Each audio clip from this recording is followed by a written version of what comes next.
Assalamualaikum warahmatullahi wabarakatuh. Halo rekan LLDT 6, salam sehat, semangat. Ketemu lagi bareng saya Nurul di Ruang DYP.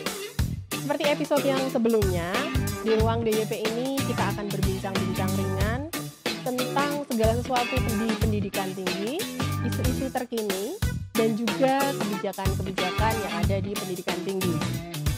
Bersama saya Nurul, inilah Ruang DYP.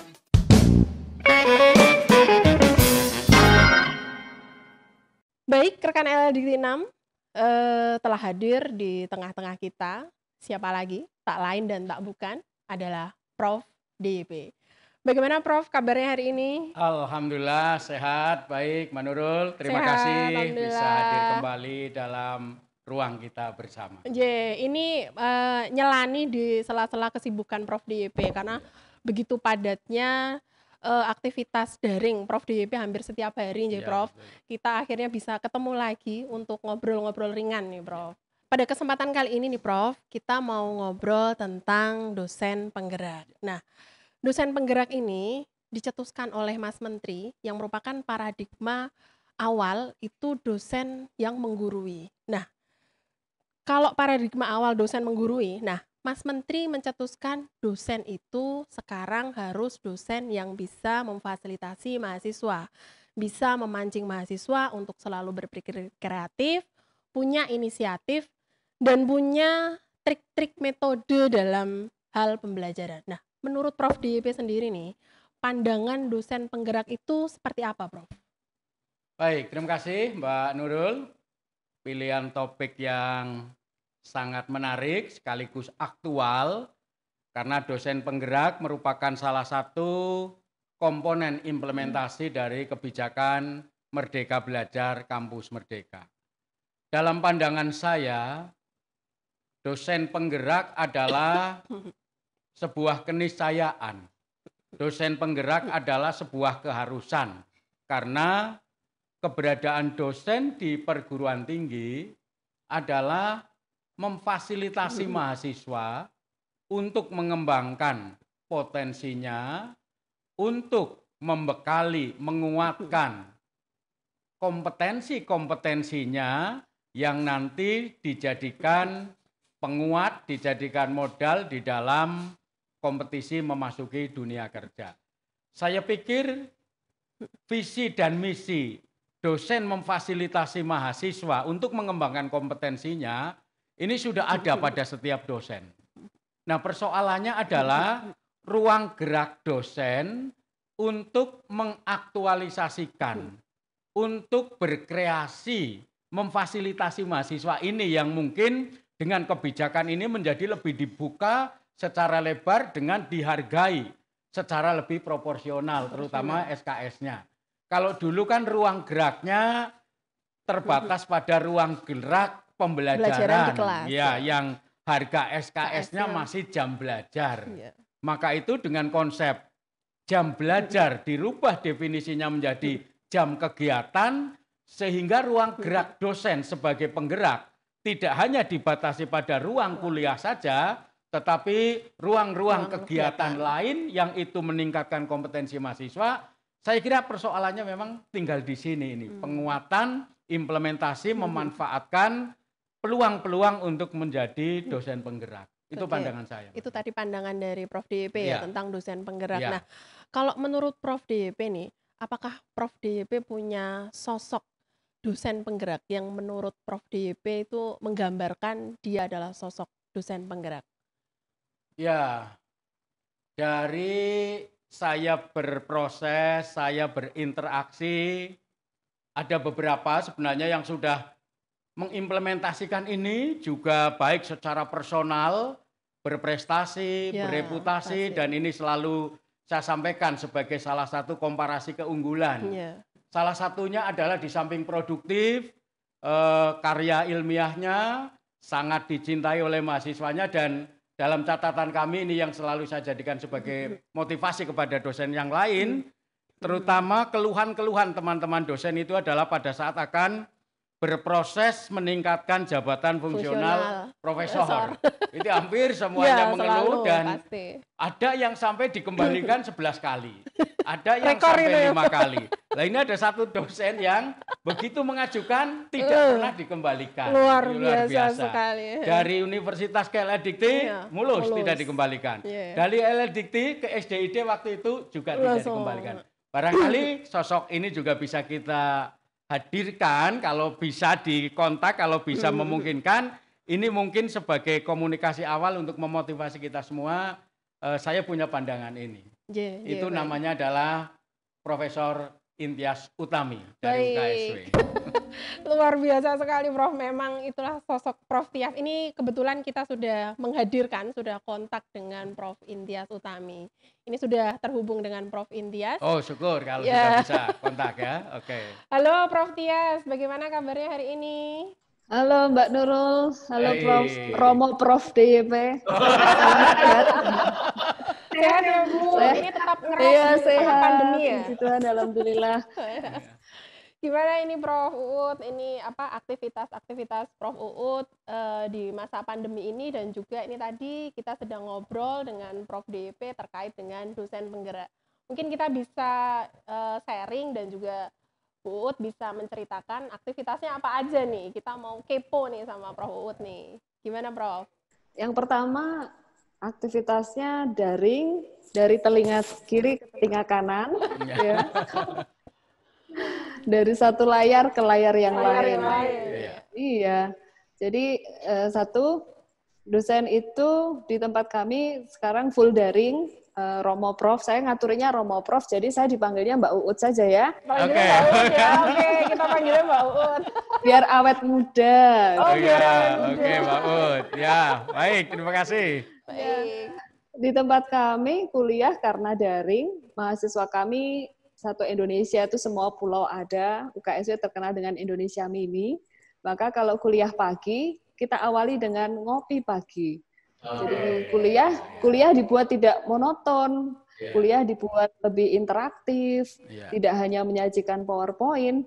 Jadi Mbak Nur dan Romo Prof nih, kalau kami pagi kuliah, kami awali dengan sapa-sapa seperti acara televisi. Selamat pagi, hai guys, gitu kan. Walaupun guysnya medok-medok Jawa ya rapopo gitu kan. Guys, hai guys, gitu kan. Oke. Kemudian sebelum kita mulai kuliah pagi ini, ayo kita ngopi pagi. Mana kopimu? Gitu. Kemudian kita ambil kopi. Nah, saya ambil kopi itu. Mana kopimu? Ayo kita ngopi dulu. Terus kita minum, baru kita ngobrol-ngobrol mata kuliah. Itu pengalaman kita di kuliah daring. Jadi kalau dibilang dosen penggerak, oh iya, dosen penggerak adalah dosen yang kreatif. Dosen tidak boleh stagnan pada cara-cara belajar yang konvensional. Jadi kalau kita bilang Mbak dan Romo Prof nih, belajar itu harus asik. Jadi belajar itu harus mengasikkan. Setuju nggak, Mriko? Ini kan Jawa Tengah juga Romo Prof kita ini kan. Iya. Belajar Baik, supaya asik, masa Mbak Ut dibandingnya Mbak Ut, aku dipanggilnya Romo. Kayak tua gitu kan. Iya, ya DYP sajalah. Wong ini ruang DYP itu. Nggih. Prof. DYP atau DYP? Panggil DYP aja, Mbak. Waduh, ini nanti Iya. kualat ini. Enggak. Kualat nanti. Enggak, Mbak Ut, nyelok ya Mbak Nurul ya. J, monggo. Kalau itu kreasi yang luar biasa, kalau di UKSW sudah diarahkan belum dengan konteks implementasi tadi Merdeka Belajar. Artinya ada kegiatan lain di luar jam kuliah yang penghargaan SKS-nya lebih proporsional mungkin dengan kompetensi gitu, atau juga sudah didesain kegiatan-kegiatan di luar jam kuliah yang kemudian didesain dari awal ini sebagai jam kegiatan yang dihargai SKS. Sudah ke sana atau belum, Mbak Ut? Ya, sudah. Jadi bahkan sebelum kebijakan Kampus Merdeka, Merdeka Belajar, Permendikbud nomor 3 tahun 2020, UKSW sudah memberikan ruang bagi mahasiswa untuk berkreasi.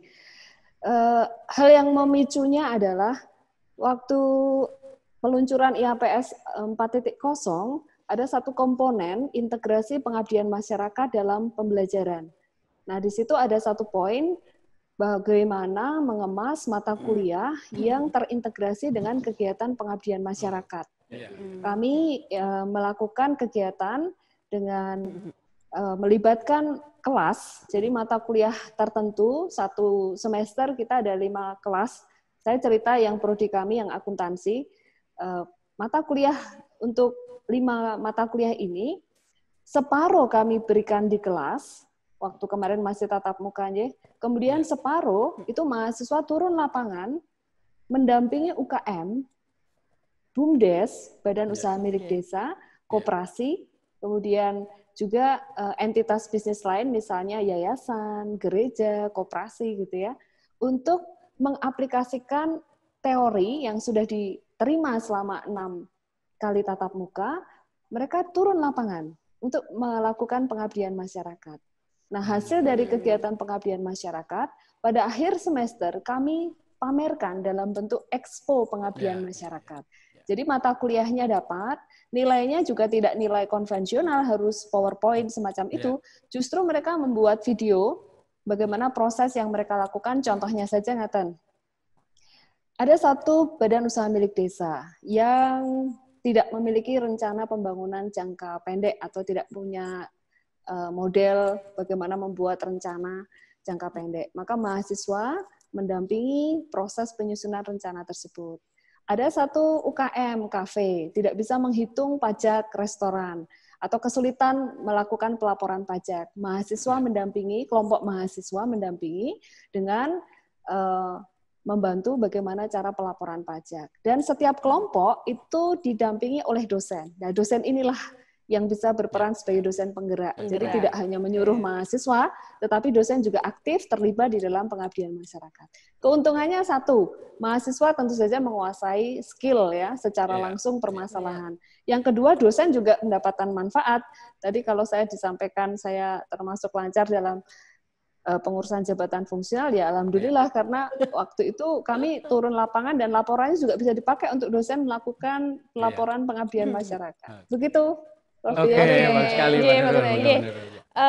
Oke, Prof. Tadi kalau terkait mahasiswa tadi kan turun ya ikut ke pengabdian masyarakat, kemudian ke BUMDes. Nah, itu apakah mahasiswa seperti punya list tertentu? Jadi misalnya ada syarat dan ketentuan berlaku nih ketika dia mau mengambil semester di luar prodinya. Ya, syarat dan ketentuan berlaku itu menjadi penting karena di tempat kami di UKSW berlaku kurikulum yang memperkenankan shopping around. Jadi mata kuliah shopping. Shopping itu artinya ya kita belanja di luar. Itu boleh. Kami sudah punya list gitu ya, Bu ya. Iya, bahkan sebelum kebijakan Permendikbud yang baru ini kita sudah berlangsung. Mata kuliah belanja ini sudah boleh. Mahasiswa akuntansi boleh belanja di musik. Tetapi tidak dominan, tentu saja ini hanya mata kuliah pilihan. Ini untuk melengkapi skill yang lain. Jadi kalau kita mau belanja, ada syarat dan ketentuan berlaku seperti kita belanja di swalayan. Baik. Nah, Mbak Uut, beberapa pertanyaan yang mengemuka dari teman-teman beberapa kali saya serawung. Kalau tadi kegiatan dihargai dengan SKS sudah, termasuk juga tadi mahasiswa bisa mengambil shopping di prodi yang lain sudah. Pertanyaan yang sering mengemuka ini terkait dengan penyetaraan SKS-nya itu, Mbak Ut.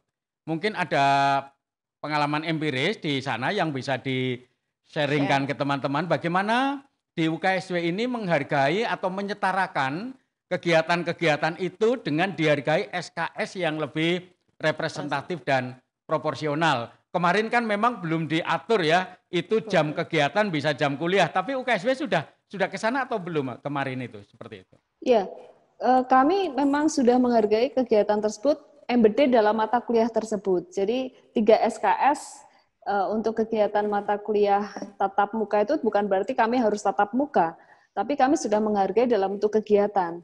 Jumlah kegiatan pun itu kan secara SNPT Permendikbud nomor 3 itu kan 16 kali kegiatan, tetapi prakteknya kadang-kadang anak-anak turun lapangan bisa lebih dari itu. Dan yang kita lakukan adalah kalau untuk mata kuliah yang sudah rancangan sejak RPS-nya, yaitu tadi yang saya sampaikan, syarat dan ketentuan berlaku artinya ini tidak boleh sifatnya mendadak, jadi harus sudah direncanakan sejak dini. Dalam RPS sudah ditetapkan mata kuliah tertentu 3 SKS Separuh itu kegiatan di dalam kampus, separuh kegiatannya sifatnya daring. Bahkan dalam kondisi separuh tadi yang turun lapangan. Dalam kondisi daring semacam ini, yang semula turun lapangan kami rubah. Tidak bisa kita menurunkan mahasiswa secara langsung. Maka mereka bisa diganti dengan kegiatan kemanusiaan yang lain. Misalnya kemarin awal-awal mahasiswa yang melakukan tadi membelikan makanan untuk Gojek atau GoFood lewat GoFood dan aplikasi yang lain ya, itu kami hargai dengan poin keaktifan. Dan itu dihitung sebagai yang kegiatan tadi, Prof. DHP. Jadi tidak harus kita 16 tatap muka itu tatap muka. Hitungannya SKS. Nah, jumlah SKS-nya memang bervariasi. Ada yang dihargai 3 SKS karena mata kuliahnya memang didesain untuk ada kuliah terstruktur, kemudian ada kegiatan di luar mata kuliah ya. Tapi ada juga kegiatan magang yang kemarin dibuka untuk mahasiswa, besaran SKS-nya juga bervariasi. Sekali lagi kita itu sangat beragam, jadi ada yang menghargai 6 SKS, magang jangka pendek, begitu. Ada yang magang di kantor pemerintahan, ada yang magang di Bank Indonesia misalnya yang memang nggak boleh terlalu panjang, sehingga ya mau nggak mau yang separuh pertemuan yang lain dipakai untuk membuat laporan penelitian dan laporan publikasi. Jadi besaran SKS bisa diganti dengan aktivitas yang sifatnya outcome, tidak harus sifatnya tadi tatap muka terus-menerus. Ngaten, Prof. DHP. Oke, baik Mbak Nurul, ini contoh yang baik, artinya ini contoh baik yang bisa menjadi salah satu referensi, karena banyak ditanyakan di teman-teman di BTS itu, menyetarakan kegiatan-kegiatan yang bukan jam kuliah tetapi dihargai SKS gitu. Kalau dari panduan kan justru itu menjadi tanggung jawab dosen, maka semua kegiatan harus didampingi oleh dosen. Dan itu sudah dilakukan oleh di UKSW. Oke. Satu lagi nih Mbak Uut nih, jadi tadi kan kalau mahasiswa itu sudah melaksanakan semester Merdeka Belajar Kampus Merdeka di luar prodinya. Nah, dari seorang dosen penggerak nih, yang terlihat dampak konkretnya mahasiswa yang melakukan semester di luar prodi itu apa nih? Ya, ini menarik. Jadi mahasiswa awalnya ketika kami minta turun lapangan itu panik ya, panik pasti. Belum pernah panik ya kan, belum pernah bertemu orang untuk Kulon Nuwun, apalagi sudah bertanya masalah pajak. Itu kan berarti kami harus membekali skill berkomunikasi. Ya, ada satu pengalaman ketika kita ada satu penugasan, saya dosen audit, kita mengaudit satu UKM yang bergerak di bidang distribusi begitu. Awalnya diterima baik-baik, kemudian mereka sudah mulai menggali pertanyaan, kemudian ada permasalahan apa, kita mau merancang sistem informasinya, sistem informasi akuntansi. Nah, menjelang mau penutupan kegiatan, tiba-tiba pemiliknya berubah pikiran. Saya nggak bersedia ya diwawancarai. Waduh, tepok jidat langsung mahasiswanya. Mereka bingung kan, gimana Mbak? Gimana caranya ini masalah harus diselesaikan. Sekarang solusinya coba adik-adik atau teman-teman ini cari tempat yang lain. Switch. Jadi mereka menghadapi suatu masalah dan mereka harus bisa menyelesaikan dengan cara yang cepat. Itu salah satu skill ya, sehingga anak ini sekarang sudah diterima di satu kantor akuntan publik ternama di Jakarta. Jadi dia bercerita bahwa ternyata waktu itu kami turun lapangan diminta mendesain sistem, itu menjadi pengalaman berharga. Kami yang semula ini hanya tahu membaca buku, kami harus berhadapan dengan orang dan permasalahan, sehingga waktu dunia kerja mereka nggak kaget lagi. Itu salah satu pengalaman. Ini ya Prof. Ya itu Mbak Nurul, jadi seperti itu sebenarnya yang dikehendaki dosen penggerak itu memiliki memiliki tekad, memiliki dorongan untuk mengantar mahasiswanya menghadapi pengalaman real yang nanti akan ditemui di dunia kerja. Sebenarnya itu arahnya seperti itu. Jadi ini seperti ketika Prof. DHP sering menyampaikan nih, jadi si mahasiswa itu awalnya di kolam renang biasa dengan gaya yang biasa-biasa aja, terus dia dilepas ke lautan bebas. Ya di kolam renang kan 16 pertemuan di kampus saja gitu ya Mbak Ut. Ini saya gambarkan itu di kolam renang itu. Padahal yang akan dihadapi adalah di lautan seperti yang tadi, menghadapi orang yang menolak di audit. Itu kan di kelas nggak akan bisa ditemui gitu untuk betul-betul memiliki kompetensi itu. Oke, baik. Oke Mbak Uut, ini tadi kalau kemarin ya. Tapi satu lagi saya ingin tanya Mbak Uut, boleh? Oke, boleh. Mbak Uut, sebenarnya menjadi dosen penggerak persoalan mampu apa persoalan mau kalau menurut Mbak Ut? Persoalan mau atau yes. enggak. Jadi datangnya dari sini. Saya khawatir saya teoritis itu loh. Ini sebenarnya persoalan mau ya Mbak ya. Iya. Kemauan dari si dosen itu. Dan itu memang kita seperti katalisator ya. Kita itu menjadi energi kita akan tersalur untuk mahasiswa kalau kita punya energi yang kuat. Tapi kalau dosennya sendiri tidak mau beradaptasi, tidak mau membaca situasi, ya kita akan menjadi orang yang biasa-biasa saja gitu. Kalau mau menjadi pribadi yang luar biasa harus keluar dari sarang, itu dari zona nyaman, keluar dari zona nyaman. Kemudian ya kita mulai kreatif. Kalau saya bilang saya mungkin kalau dibilang saya adalah seniman akademik. Karena saya selalu berpikir apa ya yang menarik buat mahasiswa, apa yang kekinian buat anak-anak. Sehingga mereka boleh kok, saya nggak pernah ngelarang mereka. Boleh nggak kuliahnya kami temanya adalah take me out. Jadi kuliah dengan acara TV, boleh. Mata kuliahnya mata kuliah audit kan menjengkelkan gitu ya. Tapi kalau dikemas dengan menarik dan kita beri ruang buat mahasiswa berkreasi itu bisa kok. Dan dosen harus dari sini, dari hati. Dari hati. Itu kuncinya Mbak menurut. Jadi dosen penggerak adalah persoalan mau. Bukan persoalan mampu. Oleh karena itu mudah-mudahan ini menjadi penguat untuk semuanya untuk mencoba mau memulai. Itu kira-kira. Oke ya Mbak Ut ya gitu ya. Oke nih Bu Tias, kalau yang kemarin Bu Tias nih sudah melihat episode Ruang DYP yang sebelumnya. Nah di situ kan Prof DYP itu nyanyi suka teki. Nah kalau di episode yang berikutnya ini kita mau nantang menapa nih untuk Prof DYP ini? Karena sudah ngagem-ageman Jawi, pakai batik Semar. Ini Semar itu kan suka bertutur ya, mituturi kita. Jadi saya langsung dengan Nanti kita harus nembang ya Bu ya. Harus nembang, nanti battle sama saya puisi aja. Oke. Berarti kita dengarkan tembangnya Prof DYP dulu. Terus nanti di closing sama ditutup sama puisinya Mbak Ut ya.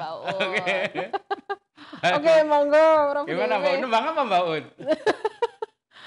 Nembangnya apa ya? Apa saja lah. Saya tahunya dulu gambu ya, sekar gambu.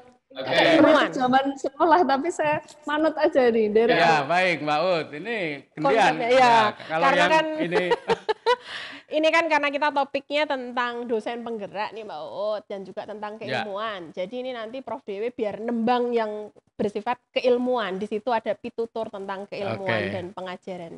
Baik Mbak Nurul, ya. Saya jadi ingat ini Mbak Ut salah satu tembang mocopat dalam jenis mocopatnya itu pucung, tetapi bait atau pupuh tembang ini dari salah satu induk ya, salah satu induk ajaran ilmu Jawa yaitu Wedatama.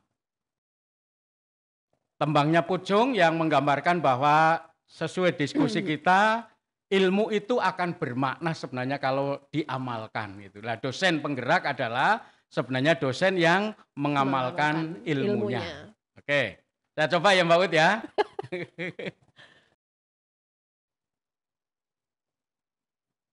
Ilmu iku kelakone kanthi laku. Ilmu itu hanya dapat diraih dengan cara melakukan perbuatan. Lekase lawan kas. Dimulai dengan kemauan. Tepat sekali, dosen penggerak persoalan mau. Ilmu itu dimulai dengan kemauan. Tegese kas nyantosane. Artinya kemauan untuk menguatkan, kemauan untuk memotivasi. Sedya budya pangakese dur angkara. Ketulusan budi dan usaha adalah penakluk kejahatan. Itu makna dari tembang ini. Terima kasih Mbak Ut dan Mbak Nurul.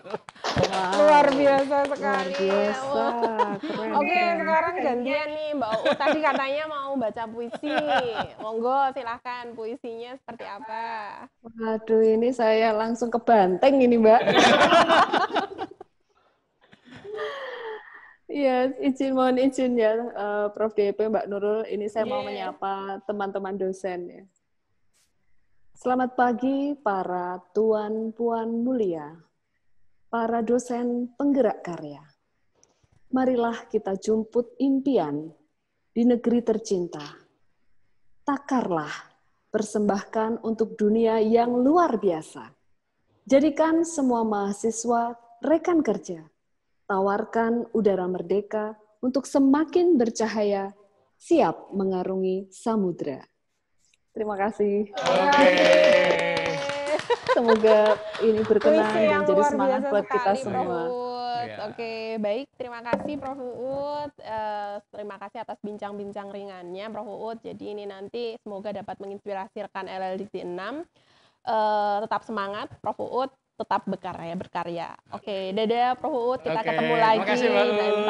Matur nuwun. Terima kasih. Terima kasih. Baik, Prof DYP, terima kasih atas bincang-bincang ringan ini tadi. Semoga ini tadi bincang-bincangnya dapat menginspirasi rekan LLDT 6 dalam peningkatan mutu. Terima kasih juga Mbak Nurul. Sampai ketemu lagi nanti di episode berikutnya. Terima kasih. Oke, rekan LLDT 6, demikian tadi obrolan-obrolan ringan kita bersama Prof DYP dan juga Prof Uut. Semoga bermanfaat untuk rekan LLDT 6, terutama PTS di wilayah Jawa Tengah dalam meningkatkan mutunya. Jangan lupa untuk like, komen, dan subscribe, dan juga nyalakan loncengnya ya. Tetap sehat dan juga semangat. Kita ketemu lagi di episode berikutnya.